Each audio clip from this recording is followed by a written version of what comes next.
स्वामी जी।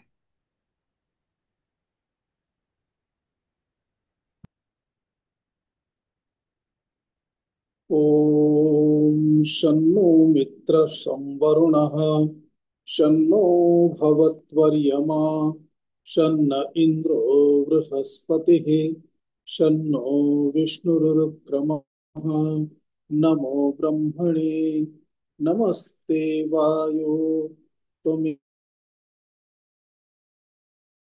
त्वमेव प्रत्यक्षं ब्रह्म वदिष्यामि ऋतं वदिष्यामि सत्यं वदिष्यामि तन्मामवतु तद्भक्तारमवतु अवतु माम् अवतु भक्तारम् ॐ शान्ति शान्ति शान्तिः। ॐ नमो ब्रह्मादिभ्यो ब्रह्मविद्या सम्प्रदायकर्तृभ्यो वंशर्षिभ्यो महद्भ्यो नमो गुरुभ्यः। सर्वोपप्लवरहितः प्रज्ञानघनः प्रत्यगर्थो ब्रह्मैवाहमस्मि ब्रह्मैवाहमस्मि। शङ्करं शङ्कराचार्यं केशवं बादरायणं सूत्रभाष्यकृतौ वन्दे भगवन्तौ पुनः पुनः।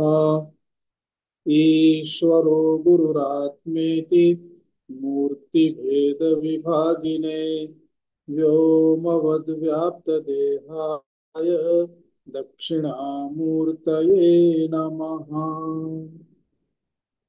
ॐ सहनाववतु सहनौ भुनक्तु सह वीर्यं करवावहै तेजस्विनावधीतमस्तु मा विद्विषावहै। ॐ शान्ति शान्ति शान्तिः। ॐ नमो भगवते वैवस्वताय मृत्यवे ब्रह्मविद्याचार्याय नचिकेतसे च।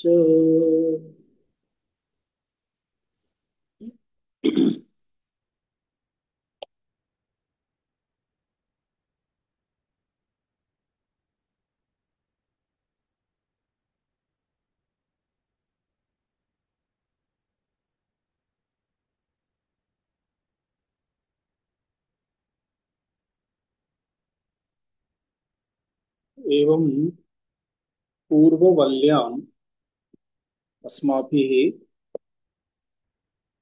पूर्ववल्ली इत्युक्ते द्वितीयस्य अध्यायस्य प्रथमावल्ली तस्याम् अस्माभिः आत्मज्ञानविषये ब्रह्मज्ञानविषये श्रुत्या तेषु मुख्यतया इन्द्रियाणाम् एषा या बहिर्मुखता अस्ति आत्मदर्शने तत् बाधकं भवति। तत्र अस्माभिः अवधानं करणीयम्।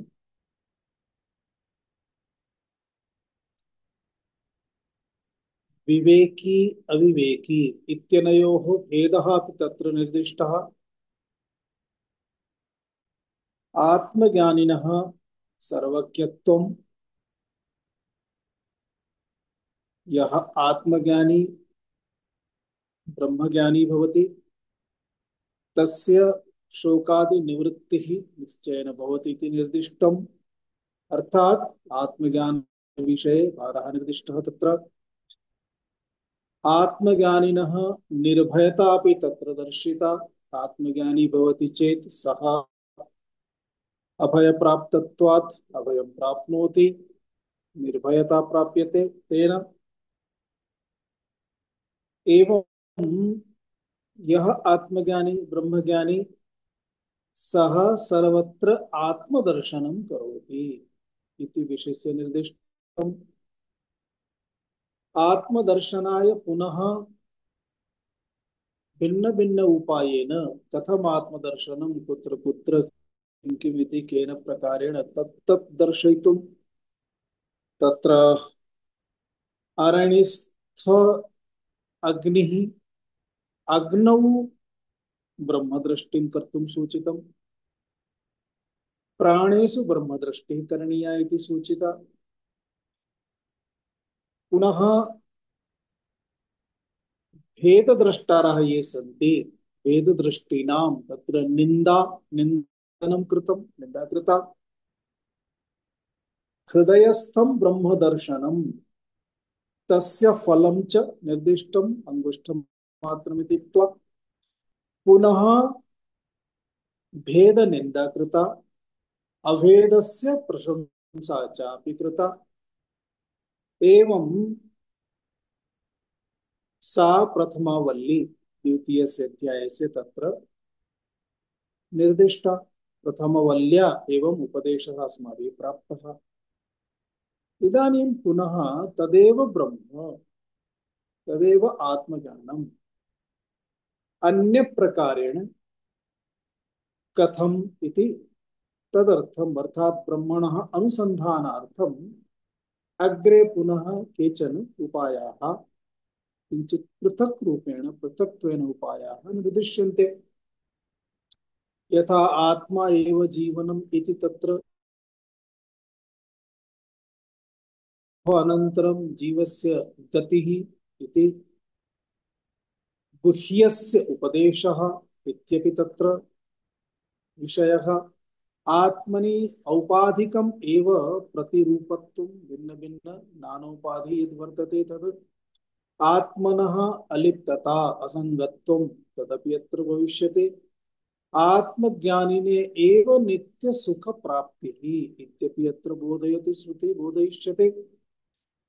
आत्मा सर्वप्रकाश प्रकाशकः सन् स्वयं अप्रकाश्यः इत्यपि अत्र निर्दिश्यते। एवं एतस्यां वल्याम् एते विषयाः सन्ति। आरंभे संगतिं पश्यामः। पुनरपि प्रकारान्तरेण पुनरपि प्रकारान्तरेण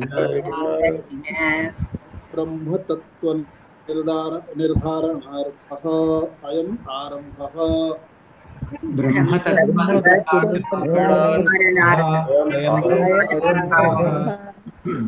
दुर्वि दुर्विज्ञेयत्वात् ब्रह्मणः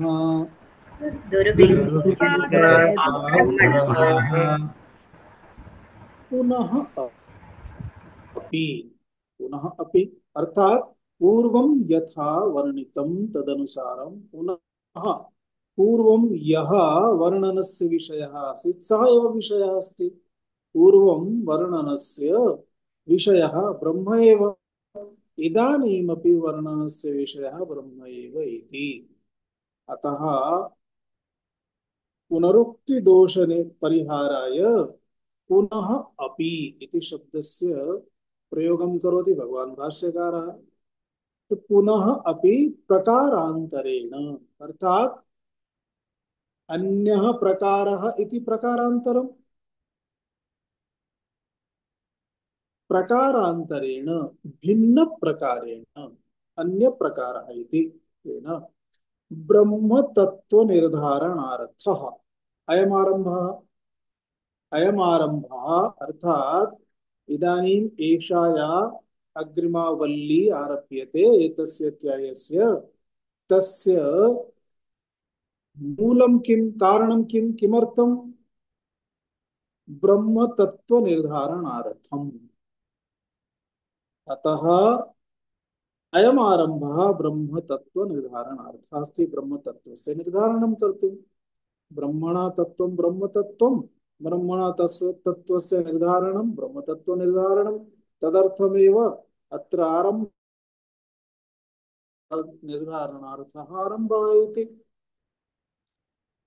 किमर्थं बहुवारम् उक्तं खलु ब्रह्मणः दुर्विज्ञेयत्वात्। यतो हि ब्रह्म न तथा सहजतया विज्ञेयम् दुर्विज्ञेयमस्ति बहुप्रयासेन बहुप्रयत्नेन बहुवारम् एतस्य आलोडनं करणीयं भवति श्रोतव्यं भवति विचारः भवति अतः अस्माकं सन्यासिनां कृते वारं वारम् उच्यते सन्न्यस्य श्रवणं कुर्यात् सन्न्यस्य श्रवणं कुर्यात् अर्थात सन्यास ग्रहणानन्तरं किं कार्यं तेषां सन्यासिनां उपनिषत् श्रवणम् इत्युक्ते तत्त्वमसि इति वाक्यार्थ विचारः उपनिषदां तदेव हेतुः अस्ति तदर्थमेव सर्वाः उपनिषदः तदर्थमेव प्रवृत्ताः सन्ति अतः तत्त्वार्थ विचारणाय जीव ब्रह्म ऐक्यं विचारयितुमेव एतदेव मुख्यं तत्र हेतुः भवति अतः ब्रह्म दुर्विज्ञेयम् एतस्मात् कारणात् पुनः पुनः पुनः पुनः एकं प्रकारं द्वितीयं प्रकारं तृतीयं प्रकारं चतुर्थं प्रकारम् एवं बहुधा बहु प्रकारेण निर्दिश्यते इति मन्त्रं पश्यामः पुरमेकादशद्वारम् पुरमेकादशद्वारम् अजस्यावक्रचेतसः अजस्रावक्रचेतसः अनुष्ठाय न शोचति अनुष्ठाय न शोचति विमुक्तश्च विमुच्यते विमुक्तश्च विमुच्यते एतद्वै तत् एतद्वैतत् पुरमेकादशद्वारम् अजस्रावक्रचेतसः अनुष्ठाय अनुष्ठाय न शोचति विमुक्तश्च विमुक्तश्च विमुच्यते एतद्वैतत्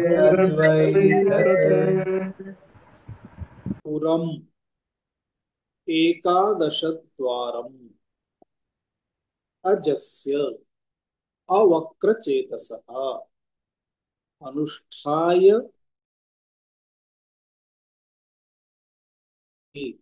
विमुक्तश्च विमुच्यते एतत् वै तत्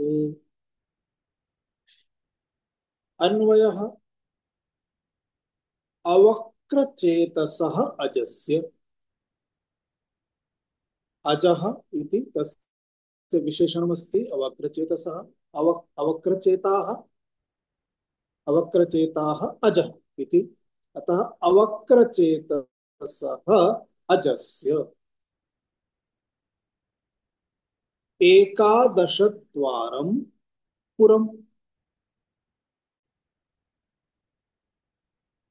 अनुष्ठाय न शोचति विमुक्तश्च विमुच्यते एतत् वै तत् इति अन्वयक्रमः अस्ति पुरम् पुरम् इत्युक्ते किम्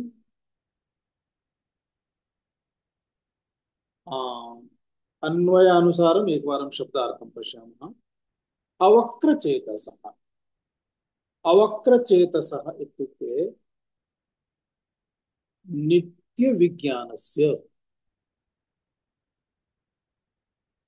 नित्यविज्ञानस्य अजस्य अजस्य इत्युक्ते यस्य जन्म आदि विक्रिया नास्ति इत्युक्ते जन्मादि विक्रिया रहितस्य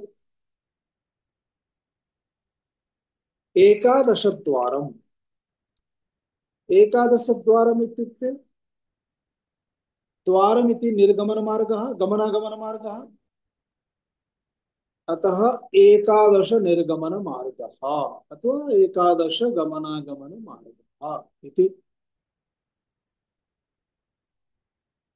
अनुष्ठाय अनुष्ठाय इत्युक्ते ध्यात्वा अनुष्ठानं कृत्वा अत्र अनुष्ठानम् इत्युक्ते स्वर्गादि प्राप्ति विषयकम् अनुष्ठानं भिन्नं भवति, ब्रह्म प्राप्ति विषयकम् अनुष्ठानं भिन्नम् अस्ति। अतः अत्रस्थम् अनुष्ठानम् इत्युक्ते ध्यानमेव। अतः ध्यात्वा अनुष्ठाय ध्यात्वा न शोचति। न शोचते इत्युक्ते शोक विमुक्तः भवति। विमुक्तश्च, विमुक्तश्च इत्युक्ते अभय प्राप्तश्च। अभय प्राप्तः, अभय प्राप्तः विमुक्तः इत्युक्ते जीवन मुक्तः। ज्ञानोत्तर कालं यत् जीवनं भवति तत् तस्य जीवनम् इत्युक्ते प्रारब्धे समाप्ति यावत् जीवनं तत् जीवन अर्थः जीवन मुक्तः इति। विमुच्यते जीवन मुक्तः, मुक्तः विमुच्यते। अर्थात मोक्षं तु प्राप्तवान् अस्ति, तर्हि पुनः कीदृशं मोक्षं? तदर्थं यः जीवन मुक्तः सः विमुच्यते इत्युक्ते विदेह मुक्तः भवति। विदेह मोक्षं प्राप्नोति इति। जीवन मुक्ति ही विदेह मुक्ति इति द्विधा मुक्ति उच्यते। द्विधा इत्युक्ते एका एव मुक्ति, प्रारब्धं स्वीकृत्य जीवन मुक्ति विदेह मुक्ति इति उच्यते। अतः भाष्यं पश्यामः। पुरं पुरमिव पुरं पुरमेव पुरम् द्वारपालाधिष्ठात्रादि अनेक द्वारपालाभिष्टानेक पुरोपकरण संपत्ति दर्शनात् शरीरं पुरम्। पुरोपकरण संपत्ति दर्शनात् शरीरं पुरम् पुरं च सोपकरणम्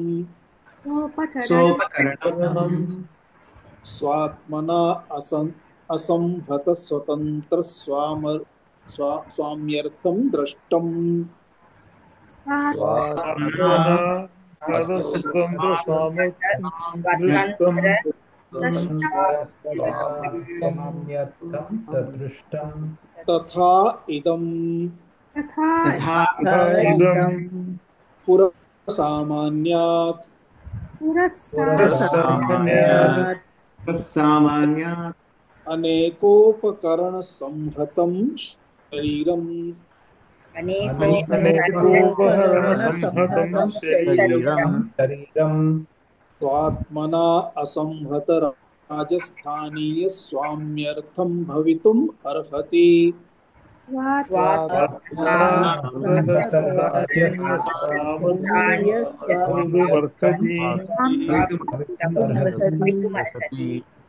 तच्च इदं शरीराख्यं पुरम्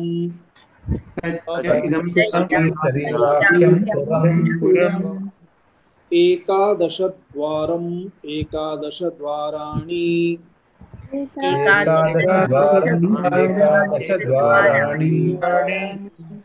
अस्य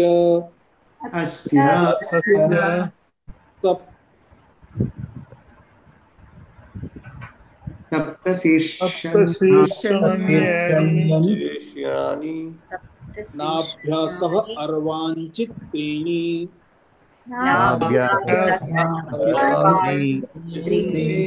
शिरसि एकं तैः एकादशद्वारं पुरम्।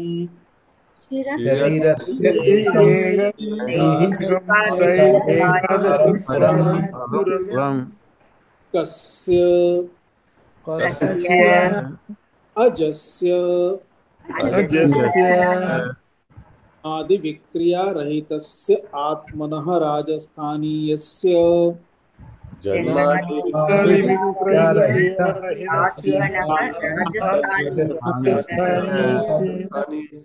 पुरधर्म विलक्षणस्य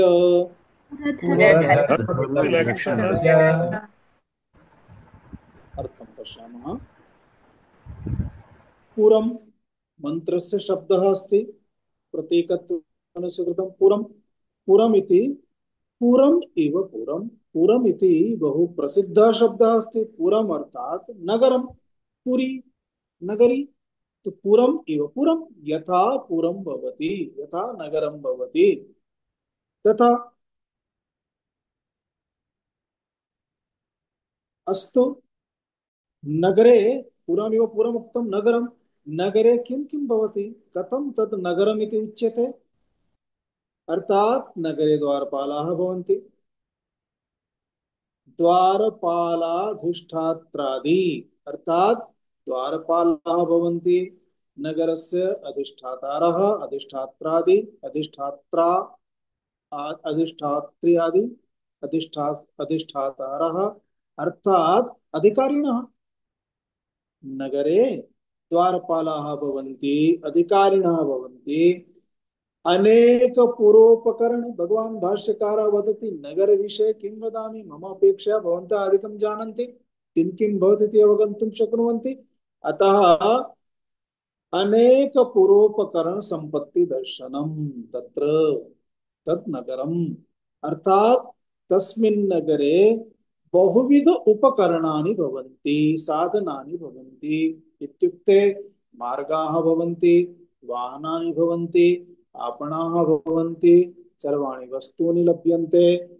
आवश्यकतानुसारं सर्वं तत्र प्राप्यते तस्मिन् नगरे। इत्युक्ते एकस्मिन् नगरे स्थित्वा तत्र एव जीवनस्य सर्वविध वस्तूनाम् उपलब्धिः भवति, तादृशं नगरम् इति। अतः अनेक पुरोपकरण, पुरस्य उपकरणं पुरोपकरणम्, तत् किमस्ति, उपकरणेषु सम्पत्तिरित्यादिकं सर्वमपि भवति। इत्युक्ते गृहमस्ति, गृहे सुविधाः सन्ति, धनमस्ति, सम्पत्तिः अस्ति, धनार्जनाय अपि व्यापाराः सन्ति, अथवा उद्योगार्थं तत्र बहुविध कार्याणि सन्ति। एवं तादृशं सम्पत्ति दर्शनात् तस्मिन् नगरे सम्पत्ति यथा दृश्यते तथैव शरीरम् अपि अस्ति। अतः शरीरमपि पुरम्। स्पष्टम्। अत्र शरीरं निर्देष्टुम् एव नगरस्य उदाहरणं दीयते, न तु नगरविषये अस्माभिः किमपि पाठनीयमस्ति। अतः यथा पुरं भवति तथैव एतत् शरीरम् अपि एकं पुरं, पुरसदृशम् अस्ति इति। पुरं च, पुरमपि कीदृशं भवति, अर्थात एतत् शरीरमपि कीदृशम् अस्ति, यथा पुरं कीदृशं भवति। प्रथमं पुरविषये, नगरविषये अवगच्छामः। नगरमस्ति, नगरस्य कश्चन स्वामी भवति खलु, नगरमेव स्वामी भवति अथवा नगरस्य कश्चन स्वामी भवति, नगरात् पृथक् स्वामी भवति वा नगरमेव स्वामी भवति। अतः पुरं च इति कथनेन भगवान् भाष्यकारः दर्शयति, वस्तुतः एतद् यद् दृष्टान्तम् अत्र स्वीक्रियते, अयं दृष्टान्तः एषः यः स्वीकृतः, तस्य भावम् अवगच्छतु। प्रथमं किं तद्, पुरं यथा सोपकरणं भवति, उपकरण सहितं, तस्मिन् नगरे उपकरणानि भवन्ति। तानि यानि उपकरणानि पुरस्य यः राजा अस्ति, स्वामी अस्ति, तस्य उपयोगाय भवन्ति। इत्युक्ते स्वात्मना असंहत स्वतंत्र स्वाम्यर्थं दृष्टम्। तत्सर्वम् उपकरण सहितं नगरं सोपकरणं, पुरं च सोपकरणं पुरम्, अर्थात समग्रं नगरम्, उपकरण सहितं, मार्गादि व्यवस्था, धनार्जनादि व्यवस्था सहितं संपूर्णम् एतद् यद् नगरम् अस्ति, तद् नगरं कस्य कृते, कस्यार्थं, स्वाम्यर्थमस्ति। इत्युक्ते यथा गृहमस्ति, गृहं कस्य कृते अस्ति, यः गृहस्य स्वामी अस्ति तस्य कृते। वाहनं कस्य कृते, वाहनस्य स्वामी अस्ति, कुत्रचित् कश्चन यन्त्रागारं स्थापयति, यन्त्रागारे बहवः जनाः, बहूनि उपकरणानि सर्वं भवति। कस्य कृते? यन्त्रागारस्य स्वाम्यर्थं, स्वामिनः कृते। इत्युक्ते एतत् सर्वं यत्र बहुविध उपकरणं सर्वं भवति तदेव उच्यते कार्यकरणसङ्घातः। तदेव किमुच्यते? कार्यकरणसङ्घातः। नियमः अस्ति सङ्घातस्य परार्थत्वात्। सङ्घातः यः अस्ति इत्युक्ते उपकरणादीनां समूहः यः अस्ति तद् अन्यस्य कृते, अन्यस्य सेवायै भवति, स्वामिनः सेवार्थं भवति। यथा नगरम् उपकरणसहितं नगरं, तत् सम्पूर्णं नगरं कस्य कृते अस्ति? स्वात्मना असंहत। प्रथमं स्वात्मना इत्युक्ते नगरेण, तेन नगरेण पृथक्, नगरात् पृथक्, स्वस्मात् पृथक्, असंहतम्। असंहतम् इत्युक्ते पृथक्, न संहतम् इति असंहतम्, संहतम् इत्युक्ते संयुक्तम्। इत्युक्ते नगरं नगरस्य कृते नास्ति। नगरं कस्य कृते अस्ति? नगरमस्ति स्वतंत्र स्वाम्यर्थम्। यः स्वामी, सः स्वामी नगरात् संयुक्तः इत्युक्ते नगर सुविधाः प्राप्तुं ते तस्य संयोजनं, न तु नगरेण सह नगरस्य यथा उपकरणानि तेन सह संलग्नः। अतः स्वतन्त्रं स्वाम्यर्थमस्ति। स्वतन्त्रं स्वाम्यर्थं, स्वतन्त्रं स्वाम्यर्थम् इत्युक्ते स्वतन्त्रस्य अर्थः अस्ति नगर अपेक्षया स्वामी स्वतन्त्रः इति यदा उच्यते, एकं तु स्वस्य तन्त्रः स्वतन्त्रः, अर्थात् तस्य सर्वमपि तन्त्रं तस्य अधीनमिति। अत्र विशेषतया अर्थः कः इत्युक्ते नगरं यदस्ति, कदाचित् नगरे 50,000 जनाः सन्ति। 5 वर्षाणाम् अनन्तरं 50,000 जनाः एव भविष्यन्ति अथवा वर्धिष्यन्ते। 5 वर्षाणाम् अनन्तरं नगरस्य जनसंख्या वर्धिष्यते उत तावती एव स्थास्यति। कदाचित् कश्चन रोगः आगतः, प्लेग आदि रोगः, महामारी, तदानीं मरणं प्राप्स्यन्ति चेत् संख्या समाना एव तिष्ठति अथवा न्यूना भवति इति एकं संख्यादृष्ट्या। नगरं नगरस्य यावत् क्षेत्रम् आरम्भे आसीत् तावदेव क्षेत्रं तिष्ठति अथवा कतिचन वर्षाणाम् अनन्तरं नगरम् अपि बृहत्तरं भवति, वर्धते। नगरस्य वृद्धिः, नगरस्य क्षयः, अतः एतदुच्यते चयोपचयम्। चयोपचय दृष्ट्या, पुरस्य चयोपचय दृष्ट्या, चयोपचया दृष्ट्या चयोपचयाभ्यां रहितः नगरस्य स्वामी अस्ति। अतः नगरस्य स्वामी स्वतन्त्रः इत्युक्ते नगरतंत्र विच्छेदनेन स्वामिनः विच्छेदः नास्ति। अतः स्वामी नगरस्य अपेक्षया स्वतन्त्रः अस्ति इति। तस्य सत्ता, नगर स्वामिनः सत्ता नगरस्य सत्तायाः अपेक्षया इत्युक्ते नगरस्य सत्तायाः अधीना सत्ता स्वामिनः नास्ति। नगरं नष्टं चेत् स्वामी अपि नष्टः इति नास्ति। अतः स्वतन्त्रं स्वाम्यर्थम् इति उक्तम्। स्वतन्त्रतया स्वामी निमित्तं तस्य तत् दृष्टम् इति।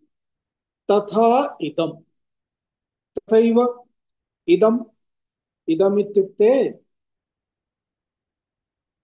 शरीरं, शरीर विषय उच्यते। यथा नगरं तथा इदम्, अतः इदं शरीरं पुरसामान्यात् अनेकोपकरण संहतं शरीरम्। इदं शरीरं च पुरसामान्यात्, पुरसामान्यात् अर्थात यथा पुरं तत् यथा एतत् शरीरमपि पुरम् इति।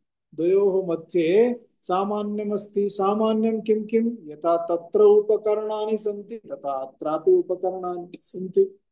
यथा तत्र नगरस्य कश्चन राजा स्वामी अस्ति तथा एतस्य शरीरस्यपि कश्चन राजा स्वामी अस्ति। अतः द्वयोः मध्ये साम्यं। पुरसामान्यात् अनेकोपकरण संहतं शरीरं, शरीरे अपि अनेकानि उपकरणानि सन्ति, उपकरण युक्तमस्ति। यथा स्थूलदेहः पुनः सूक्ष्मदेहः, सूक्ष्मदेहे अपि इन्द्रियाणि मनः बुद्धिः एतत् सर्वं देहेन्द्रियम् अस्ति। कस्य उपकरणमस्ति? आत्मनः। देहस्य यः स्वामी अस्ति आत्मा, तस्य कृते। अतः अनेक उपकरण संहतं शरीरं स्वात्मना असंहत राजस्थानीय स्वाम्यर्थं भवितुमर्हति। तथैव यथा तस्मिन् नगरे अस्माभिः चिन्तितं तथैव एतस्मिन् नगरे अपि स्वात्मना इत्युक्ते देहेन्द्रियादिकं यदस्ति तेभ्यः पृथक्, असंहतं न सम्मतं तेभ्यः पृथक् राजस्थानीय स्वाम्यर्थम, अर्थात राजा, राजा या राज्ञः स्थानं राजस्थानं। राजस्थानम् इत्युक्ते भारतस्य एकं राज्यं, तद् राजस्थानीयः इति न, राजस्थानप्रदेशस्य इति न। राजस्थानीयः इत्युक्ते राजा इव, यथा राजा भवति राजा, राजा इत्युक्ते स्वामी। अतः तस्य स्वामिनः कृते एतदपि भवितुम् अर्हति इति। अर्थात देहः कस्य कृते? देहिनः कृते। यः देही अस्ति, देही स्वामी, देहः कार्यकरण संघातम् इति स्पष्टम्। तच्च इदम्, इदानीम् अग्रिमपदं वर्णयितुं भगवान् भाष्यकारः एकादशद्वारम्, इदानीं तु पुरम् इति पुरविषये उक्तम् इति। पुरं पुरमिव पुरं, तस्य व्याख्या कृता। इदानीम् एकादशद्वारम्, एकादशद्वारं तद्विषये वदति। पश्यतु, तच्च इदं शरीराख्यम्, तद यद इदं शरीरं, शरीराख्यं शरीरनाम्ना नगरं, शरीराख्यम् इत्युक्ते शरीराख्यं पुरं, शरीरनाम्ना देहनाम्ना एतद् यद् नगरम् अस्ति तद् नगरम् एकादशद्वारं वर्तते। एकादशद्वारम् अर्थात् एकादशद्वाराणि यस्य तत् शरीरम् अथवा तत् पुरम् एकादशद्वारम्। बहुव्रीहि समासः अस्ति, अन्य पद प्रधान। एकादशद्वारम् अर्थात एकादशद्वार संयुक्तं शरीरमस्ति। अस्तु तर्हि इदानीम् एकादशद्वाराणि कानि इति वक्तव्यानि भवन्ति। अतः अत्र समास विग्रहं दर्शयति। एकादशद्वाराणि अस्य इति एकादशद्वारम्, अस्य इत्युक्ते नगरस्य।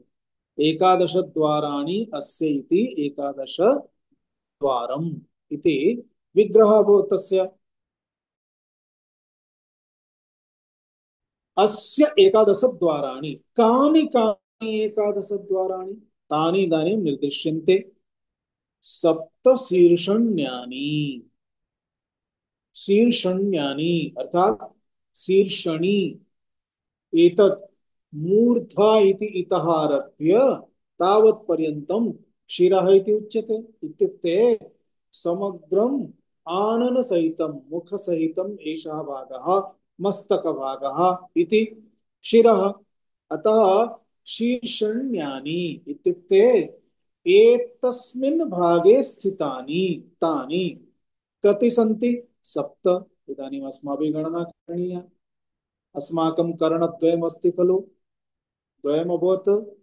चक्षुद्वयमस्ति, चक्षुद्वयम् अतः कति अभवन् चत्वारि नासिकाद्वयं षड् एकं मुखं सप्त सप्तद्वाराणि अभवन् नाभ्यासः अर्वाञ्चि त्रीणि अन्यानि त्रीणि कानि अर्वाञ्चि अर्वाञ्चि अर्थात अधस्थ विद्यमानानि अधः परंतु कुत्र नाभितः आरभ्य अधः नाभितः आरभ्य इत्युक्ते नाभि गणनीया वा न गणनीया गणनीया नाभ्यासः इत्युक्ते एका नाभिः पुनः अन्यद्वयं किम्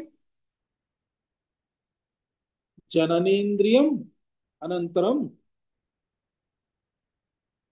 मलपुरीषद्वारं मलादित्यागद्वारं मलत्यागद्वारं जननेन्द्रियम् एतद्वारद्वयं पुनः नाभिः च नाभिश्च नाभ्यासः एतानि अधस्तन विद्यमानानि त्रीणि द्वाराणि अतः कति अभवन् दश इदानीम् एकं द्वारं कुत्र इति प्राप्तव्यम् अतः तदर्थमुच्यते शिरसि एकम् शिरसि इत्युक्ते शिरः वर्तते खलु तत्र एकम् इत्युक्ते ब्रह्मरन्ध्रम् एतदपि एकं द्वारमस्ति तालुस्थानीयं भवति शिरसि मध्ये एकं स्थानमस्ति तत्र अस्थीनि इत्यादीनि किमपि न भवन्ति केवलं चर्म एव अतः भित्त्वा मृत्योः काले यदा ब्रह्मरन्ध्रं भित्त्वा ऊर्ध्वगमनं करोति चेत् सः सत्त्वस्थः भवति इत्युक्ते यः सत्त्वस्थः सः रन्ध्रं कृत्वा ऊर्ध्वगमनं करोति तस्य उच्चगतिरिति उच्यते विशिष्य गतिः एषा गतिः योगिनां भवति इति ज्ञातव्यम् अतः तदेकं रन्ध्रं तैः एकादश द्वारं पुरम् एवं शरीरे यथा नगरे एकादश द्वाराणि इति वर्णितानि तथा एतस्मिन् शरीरे एकादश द्वाराणि नगरे एकादश द्वाराणि भवन्तु इति आवश्यकं नास्ति प्रायः चत्वारि द्वाराणि भवन्ति परन्तु बहुषु नगरेषु बहूनि द्वाराणि भवन्ति परन्तु बाह्यं नगरं यावत् यादृशमपि भवतु देहरूपम् एतद् यद् नगरम् अस्ति एतस्मिन् नगरे तु एकादश द्वाराणि सन्ति अतः एतानि यानि छिद्राणि तदेव द्वाराणि इति नगरस्य एवम् एता एकादश द्वारं पुरम् एतत् कस्य एतत् एकादश द्वारयुक्तं नगरं कस्य इति अतः मन्त्रस्य शब्दः अस्ति अजस्य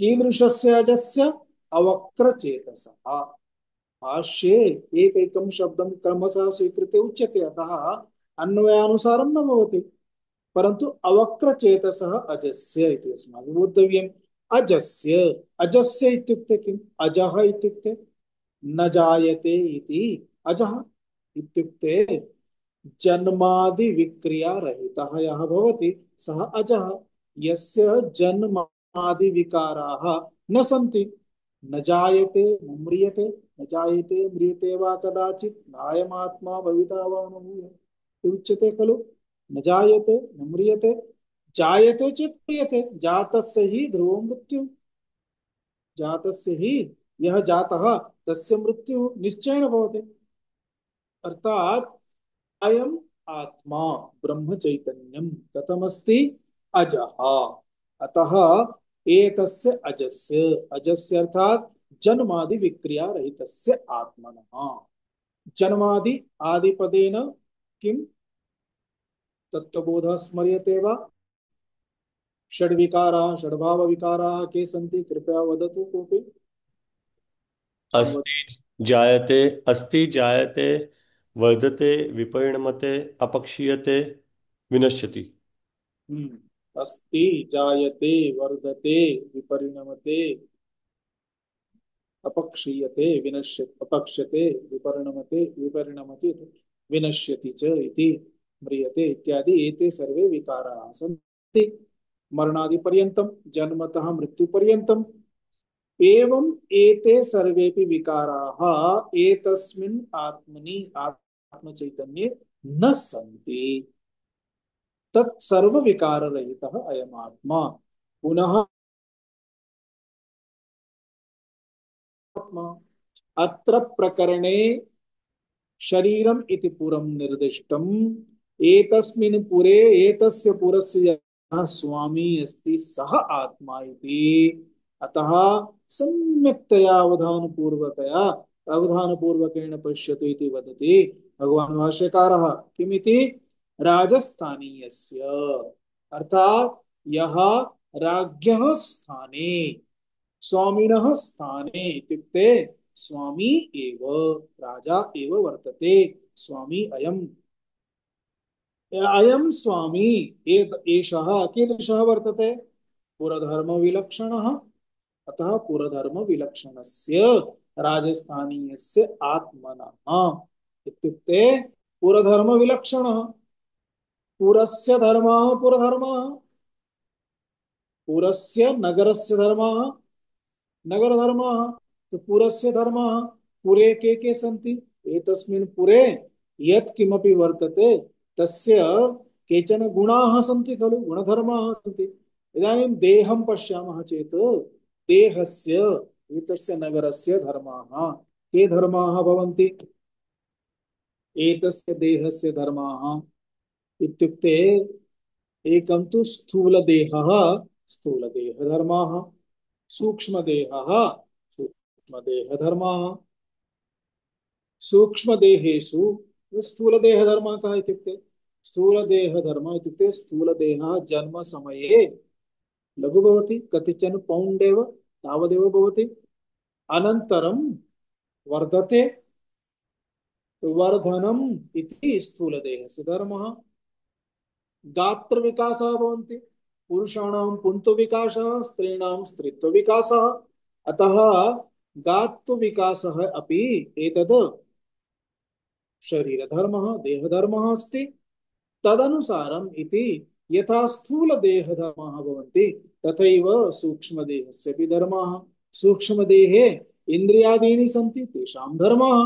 अतः एते पुरधर्माः आहत्य पुरस्य इत्युक्ते अस्माकं वेदान्तभाषया कार्यकरणसङ्घातस्य धर्माः। स्पष्टं? कार्यकरणसङ्घातस्य धर्माः ये सन्ति तेभ्यः धर्मेभ्यः अयमात्मा विलक्षणः। विपरीतं लक्षणं यस्य सः विलक्षणः अथवा विशिष्टं लक्षणं यस्य सः विलक्षणः। तेभ्यः विशिष्टम् इत्युक्ते न तत् तादृशं न इति। अतः विपरीतमस्ति सम्पूर्णम् इत्युक्ते अयं तु जन्म न प्राप्नोति। अतः एकमपि लक्षणम् एकः धर्मः अस्य आत्मनः नास्ति। एतादृश आत्मनः एव एतत् पुरम् इत्युक्ते इदानीम् आत्मा आत्मनः च पुरम्। आत्मा पुनः देहः देहः पुरम्, आत्मा राजा स्वामी। अर्थात देहस्य कार्यकरणसङ्घातस्य संपूर्णा अपि सेवा कार्यं कस्य कृते अस्ति? राज्ञः कृते, आत्मनः कृते अस्ति इति एतावत् निर्दिष्टम्। इदानीम् अग्रे उच्चारणं कुर्मः। अवक्रचेतसः चेतसः अवक्रम् अकुटिलम् अकुटिलम् आदित्य प्रकाशवत् नित्यम् एव अवस्थितम् एकरूपम्।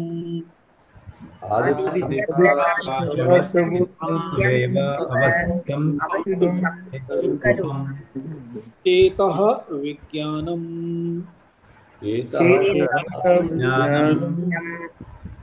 अस्य इति अवक्रचेताः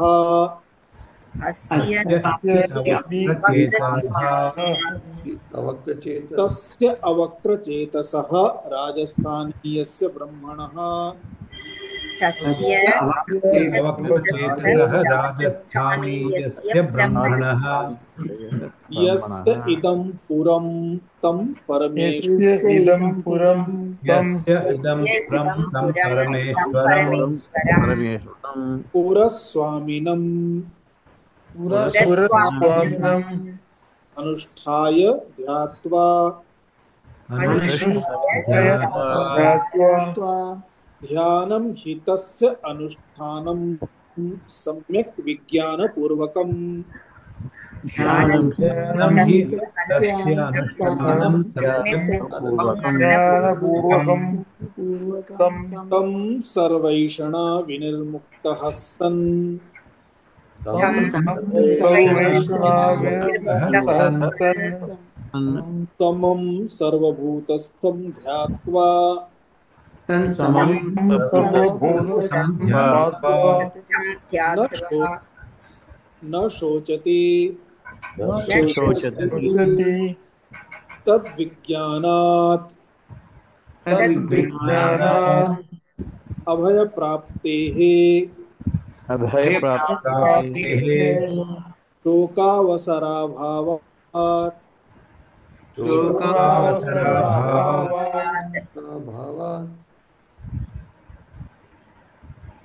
शोकावसराभावात् कुतः भयेक्षा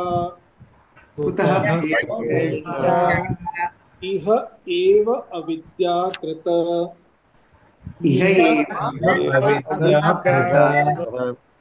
कामकर्म बन्धनैः विमुक्तः भवति कामबन्धनैः विमुक्तः भवति विमुक्तश्च सन् विमुच्यते पुनः शरीरं न गृह्णाति इत्यर्थः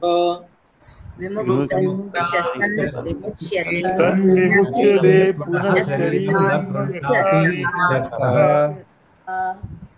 इदानीं तस्य आत्मनः विशेषणमस्ति। अयम् आत्मा स्वरूपतः कीदृशः अस्ति? अवक्रचेताः अस्ति। अवक्रचेताः एतस्य प्रथमं समासविग्रहं दर्शयति। अवक्रं पश्यतु, प्रथमं विग्रहं गृह्णातु। अवक्रं चेतो अस्य इति अवक्रचेताः। वाक्ये एते शब्दाः प्राप्ताः किल? अवक्रम अकुटिलम आदित्य प्रकाशवत् नित्यम एव अवस्थितम एकरूपम। एतावत् पर्यन्तं व्याख्यास्ति अवक्रस्य। अतः अवक्रम इति। अनन्तरं चेतो, चेतः इत्युक्ते विज्ञानम् इति। अवक्रम चेतो अस्य, अस्य अथवा यस्य वयमपि वक्तुं शक्नुमः। आत्मनः प्रकरणमस्ति, अतः अस्य आत्मनः अवक्रम चेतो अस्य इति अवक्रचेताः। तस्य अवक्रचेतसः इति समासविग्रहः अभवत्। इदानीम् अर्थं पश्यतु, स्पष्टम् अभवत् इति। अवक्रचेतसः, तत्र अवक्रम, अवक्रम इत्युक्ते अकुटिलम। वक्रम इति, वक्रम इत्युक्ते वलयं यद् भवति तद् एवं वा इति। यथा मार्गः वक्रीभूतः इत्युक्ते वक्रः इति। अथवा सर्पादीनां यथा गतिः भवति वक्रगतिः भवति। कदाचित् धावनं वक्रधावनं क्रियते, झिक् झिक् इव इति। अतः वक्रम, न वक्रम इति अवक्रम इत्युक्ते सरलमेव। तदर्थं किम्? अकुटिलम्। कुटिलम् इत्युक्ते स्वभावतः कुटिलता अस्ति। अत्र कुटिलता इत्युक्ते साक्षात् व्यवहारं न करोति, एवं किमपि भिन्न भिन्नम् उपायं करोति। अतः अकुटिलम्। अकुटिलम् इत्युक्ते, अकुटिलम् इत्युक्ते इतोपि स्पष्टीकर्तुं वदति। अत्र किमस्ति? यथा मनुष्याणां व्यवहारः कदाचित् कुटिलं कदाचित् अकुटिलं तथा अयमात्मा अस्ति न तथा न। अकुटिलम् इत्युक्ते कथम्? आदित्यप्रकाशवत् नित्यम्, अर्थात् एतस्मिन् तथा परिवर्तनादिकं नास्ति। कीदृशमस्ति? नित्यं। कीदृक् नित्यम् इत्युक्ते सरलं सत् नित्यम्। अकुटिलं सत् नित्यं। नित्यं यथा सूर्यस्य प्रकाशः। इदानीं सूर्यस्य प्रकाशः कथं वर्तते? सूर्यः यदा न दृश्यते तदा सूर्यस्य प्रकाशः न भवति खलु? भवति। अस्माभिः सूर्यः न दृश्यते। अमेरिकायां सूर्यः न दृश्यते चेत् भारते दृश्यते खलु? यदि सूर्यस्य प्रकाशः नास्ति इति तर्हि भारते कथं प्रकाशः दृश्यते? अतः सूर्यः कदापि प्रकाशहीनः नास्ति एव। तदर्थं सूर्यस्य प्रकाशः इत्युक्ते नित्यप्रकाशः। पुनः प्रकाशः यदा पतति तदा साक्षात् पतति। चिन्तयतु, प्रकाशः यदा मार्गं न प्राप्नोति तदा एवम् अटित्वा गच्छति नैव, साक्षादेव। सरलम् इत्युक्ते सरलं साक्षात् अकुटिलं नित्यं च एवं आत्मनः एतत् स्वरूपं निर्दिष्टम्। एवं अवक्रम अर्थात अकुटिलम आदित्य प्रकाशवत नित्यम एव अवस्थितम अर्थात नित्यम वर्तते एवं एक रूपम। आदित्यस्य प्रकाशः इत्युक्ते किरणानि यदा आगच्छन्ति तदा एकं किरणं द्वितीयं किरणं तृतीयं किरणम् इति गणना क्रियते। कर्तुं शक्यते वा? सर्वत्र सर्वत्र एकरूपं भवति। तथैव एकरूपं चेतः। चेतः इत्युक्ते विज्ञानं, चैतन्यं। मनुष्यस्य द्रष्टुं न शक्नोति, श्रोतुं न शक्नोति। मनुष्यस्य मनः विक्षिप्तम् अस्ति, ग्रहीतुं न शक्नोति। बुद्धिः विक्षिप्ता अस्ति, अर्थं प्राप्तुं न शक्नोति। परन्तु सर्वेपि अर्थात सर्वविध विक्षिप्तता सर्वेपि दोषाः इन्द्रियादिषु सन्ति, न तु आत्मनि। एकम् आत्मानं विहाय बुद्धिः अपि कार्यं कर्तुं शक्नोति वा? नैव। अर्थात बुद्धेः बुद्धिशक्तिः आत्मनः शक्तिरेव वर्तते। बुद्धेः बुद्धिशक्तिः कदाचित् निर्गच्छति, विस्मरणादिकं भवितुमर्हति, परन्तु आत्मनि न तथा। अतः चेतः विज्ञानं तु नित्यविज्ञानमस्ति, आत्मनः विज्ञानमस्ति। तदेव एतदेव निर्दिष्टमुक्तं चेतः विज्ञानम् अस्य। अस्य इत्युक्ते अस्य आत्मनः। तदुच्यते अवक्रचेतः। इदानीं षष्ठ्यन्तम् आनेतव्यम्। अतः तस्य अवक्रचेतसः आत्मनः इत्यर्थः। कः सः? ब्रह्म एव तद्, अर्थात राजस्थानीयस्य ब्रह्मणः। राजस्थानी इत्युक्ते स्वामी यः वर्तते तस्य ब्रह्मणः इत्युक्ते यस्य इदं पुरम्, यस्य इदं पुरं तं परमेश्वरम्। परमेश्वरम् इत्युक्ते पुरस्य स्वामिनं। यस्य इदं पुरं सः पुरस्वामी, तदेव ब्रह्म परमेश्वरः सः। यथा राजा प्रजाः, प्रजानां परमेश्वरः कः? राजा। तद्वत् सर्वेषामपि ईश्वरः स्वामी अयम् एतं परमेश्वरं पुरस्वामिनम् अनुष्ठाय ध्यात्वा तस्य अनुष्ठानं कृत्वा ध्यानं कृत्वा इत्युक्ते अस्माभिः श्रवणं कृतं। न नचिकेतसं प्रति यमराजाः वदन्ति, श्रुति अपि वदति, पश्यतु प्रथम अध्याय प्रथमवल्लीतः अहं सर्वमपि वदन्ती अस्मि। अतः यस्य विषये भवान् शृण्वन्नस्ति, श्रुत्वा भवतः बोधः अभवत्। इदानीं बोधः जातः चेत् संशयाः स्युः। संशय निराकरणाय मननमपि कारितम्। अयम् आत्मा एतद्वैतत् एतद्वैतत् एतद्वैतत् एतद्वैतत् इति कृत्वा मन निवृत्तिः। संशय निवृत्तेः अनन्तरं मलविक्षेपादयः ये भवन्ति तेषां कृते निधिध्यासनं करणीयं, ध्यानं करणीयम्। अतः ध्यात्वा इत्युक्ते मलविक्षेप निवृत्तिं कृत्वा, यावत् कालपर्यन्तं मलविक्षेप निवृत्तिः नास्ति ध्यानं करणीयं, चिन्तनं करणीयम् इति। अतः ध्यात्वा, ध्यानं हि तस्य अनुष्ठानम्, ध्यानमेव तस्य ब्रह्मणः आत्मनः अनुष्ठानम् इति उच्यते। पुनः तद्ध्यानं कथं करणीयं? सम्यक् विज्ञानपूर्वकम्। अन्यथा किं भविष्यति? ओंकारस्य ध्यानं भविष्यति। ओंकारस्य ध्यानम् इत्युक्ते किं? पुरतः एकम् ओंकारस्य चित्रं स्थापयित्वा ध्यानं करिष्यति। तर्हि किं चित्रमस्ति तद् ब्रह्म अस्ति वा?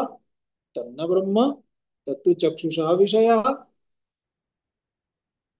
इंद्रियाणां विषयः। अतः तद् ब्रह्म भवितुं नार्हति। ब्रह्म किम्? ओंकारस्य ध्यानं करोति इति दोषाय न, परन्तु ओंकारः कः इति सगुणः अपि वर्तते। अतः सगुणं विहाय ततोपि परे निर्गुणपर्यन्तं गमनं, तस्य स्वरूपं तच्चिन्तनं वारं वारं पुनः तस्य चिन्तनम् इत्युक्ते सः कश्चन, तद् ब्रह्म। अहं कः? आम तु ध्यातास्मि। एवं चेतपि तद्ध्यानं न अनुष्ठानं भवति। अतः सम्यक् विज्ञानपूर्वकं ध्यानम् इति। तं सर्वैषणा विनिर्मुक्तः सन् समं सर्वभूतस्थं ध्यात्वा इत्युक्ते अयं ध्याता कथं ध्यानं कर्तुम् अर्हति? वयं वदामः, वयं मां बहवः वदन्ति अहं ध्यानं करोमि। अहं भवतां विषये न वदामि, अत्र बहवः आगच्छन्ति आश्रमे, ते वदन्ति अहं ध्यानं करोमि, बहु ध्यानं करोमि, अहम् एवं करोमि। ध्यानं न लगति, न तिष्ठति, मनः अत्र गच्छति तत्र गच्छति, एवं भवति। मनः गमिष्यति एव, यतः भवतः सूच्याम् आवल्यां बहूनि कार्याणि सन्ति। कानिचन प्रायोरिटी क्रमेण सन्ति, कानिचन अन्यक्रम अनन्तरं सन्ति, बहूनि कार्याणि। इदानीम् एतानि बहूनि कार्याणि बहुविधं प्राप्तव्यं, बहवः विषयाः, एतत् सर्वमस्ति चेत् तादृशं ध्यानं कथं भविष्यति? अतः उच्यते सर्वैषणा विनिर्मुक्तः सन्। सर्वैषणानां त्यागः। सर्वैषणा इत्युक्ते पुत्रेषणा, वित्तेषणा, लोकेषणा, एतत्त्रयं त्यजति चेत् किमपि नावशिष्यते। अधिकाधिकं शरीरयात्रानिमित्तं प्राप्तमस्ति, किञ्चित् भोजनं करोतु, चिन्ता मास्तु, परन्तु स्वाद्वन्नं न तु याच्यताम्। स्मर्यते? कुत्रागतमेतत्? स्वाद्वन्नं न तु याच्यताम्। अर्थात् स्वादिष्ट भोजनस्य अपेक्षा नास्त्येव। एवं सर्वैषणा विनिर्मुक्तः सन् समं सर्वभूतस्थं, अर्थात् समं सूर्य प्रकाशवत्, आदित्य प्रकाशवत् नित्यम् एकरसं समं, समं सर्वभूतस्थं, सर्वभूतेषु इत्युक्ते जीवेषु, जड़ पदार्थेषु, चेतन पदार्थेषु, सर्वत्र सर्वत्र समं सर्वभूतस्थं ध्यात्वा एवं ध्यानं करोति चेत् मल विक्षेप निवृत्तिः निश्चयेन भवति। अनन्तरं न शोचति इत्युक्ते तद् विज्ञानात् अभय प्राप्तेः, तस्मात् विज्ञानात् सह अभयं प्राप्नोति। अभय प्राप्तिः इत्युक्ते ब्रह्मज्ञानमेव। द्वितीयाद्वै भयं भवति, द्वितीयः कोऽपि नास्ति चेत् भयं नास्ति, अर्थात् अभयं अभयः इत्युक्ते अहमेव आत्मा एव परमात्मा एव। अभय प्राप्तेः कारणात् शोक अवसर अभावात्, शोकानाम् अवसरः एव न लभ्यते। यदा शोकानाम् अवसरः न लभ्यते कुतः भयेक्षा, भयेक्षा इत्युक्ते इक्षा, इक्षा इत्युक्ते दर्शनं, कुतः ईक्षणं, कुतः भयेक्षणं, कुतः भयस्य दर्शनम् इत्युक्ते भयस्य दर्शनं न संभवति एव इति। इह एव अविद्याकृत काम कर्म बंधनैः विमुक्तो भवति। सः इह एव, इह जन्मनि एव, इह लोके एव अविद्याकृत, अविद्या द्वारा प्राप्त काम कर्म अर्थात काम कर्म इत्यादि एतदेव कामनाः कर्माणि तस्मात् संस्कारः इति चक्रमस्माभिः पूर्वं विचारितमासीत्। एवं एतदेव बन्धनमस्ति, तैः बन्धनैः विमुक्तः भवति। यदा विमुक्तः भवति तदा विमुक्तः सन्, यतो हि विमुक्तः अभवत् अर्थात् इदानीं देहं त्यक्तवान् एव मरणं प्राप्नोति। एवं चेत् कोऽपि आत्मज्ञानार्थं न गमिष्यति। अरे रे रे रे, यदा आत्मज्ञानं भविष्यति मृत्यु भविष्यति, कः आत्मज्ञानं प्राप्तुं गच्छेत्? अतः आत्मज्ञानं प्राप्य मृत्यु भवति इति नास्ति। इत्युक्ते शोकादीनां निवृत्तिः भवति, परन्तु प्रारब्धं यावदस्ति तावत् कालपर्यन्तं देहः वर्तते। एवं चेत् सः जीवन्मुक्तः भवति। विनिर्मुक्तः भवति इत्युक्ते जीवन्मुक्तः भवति। विमुक्तश्च अर्थात् यः जीवन्मुक्तः सन् अन्ततो गत्वा प्रारब्ध समाप्त्यनन्तरं विमुच्यते। विमुच्यते इत्युक्ते पुनः शरीरं न गृह्णाति इत्यर्थः। ओम पूर्णमद पूर्णमिदं पूर्णात् पूर्णमुदच्यते पूर्णस्य पूर्णमादाय पूर्णमेवावशिष्यते। ओम शांति शांति शांति। हरिः ओम श्री गुरुभ्यो नमः। हरिः ओम।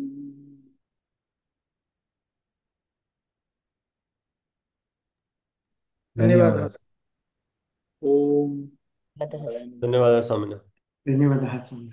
धन्यवादः धन्यवादः स्वामिनः। स्वामिनः। धन्यवादः स्वामी।